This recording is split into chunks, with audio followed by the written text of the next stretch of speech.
Thank you అండి, thank you so much.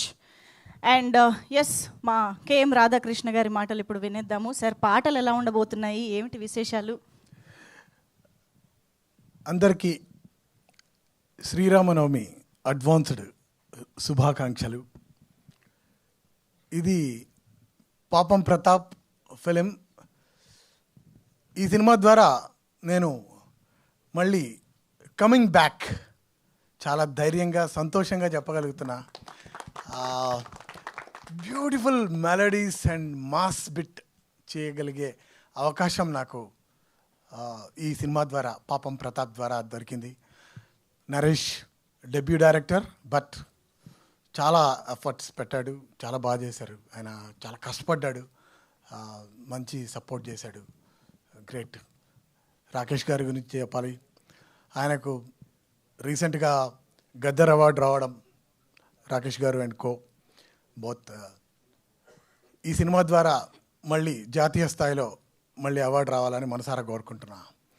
And ఈ cinema పాపం ప్రతాప పుణ్యం ప్రతాప నాకు తెలీదు. డెఫినెట్గా అందరికీ, ఈ టీం అందరికీ ఒక పుణ్యం కట్టుకుంటామని నాకు అనిపిస్తుంది.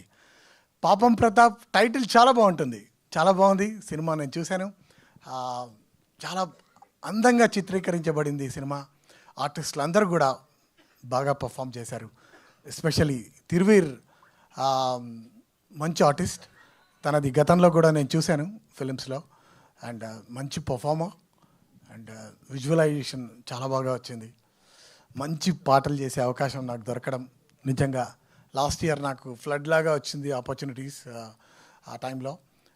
But great job. మంచి పాటలు, మంచి రచనలు వచ్చాయి, మంచి కథనం. నరేష్కి ఈ సినిమా ద్వారా ఒక beautiful success. And especially ETV win వారికి, వాళ్ళు సక్సెస్లో ఇట్లా తేలుతూ ఉన్నారు. ఈ సినిమా ద్వారా ఇంకా మంచి పెద్ద సక్సెస్ వస్తుందని మనసారా కోరుకుంటున్నా. Thank you for great opportunity. Press వాళ్ళందరికీ, అభిమాన ప్రేక్షకులందరికీ కూడా thank you very much. Thank you so much sir. Very very happy to see you back. And మీ మ్యూజిక్ని ఎంజాయ్ చేయబోతున్నందుకు చాలా చాలా ఈగర్గా వెయిట్ చేస్తున్నాము. Thank you so much. And మా అనురాగ్ గారిని ఇప్పుడు మాట్లాడవలసిందిగా రిక్వెస్ట్ చేస్తున్నాను.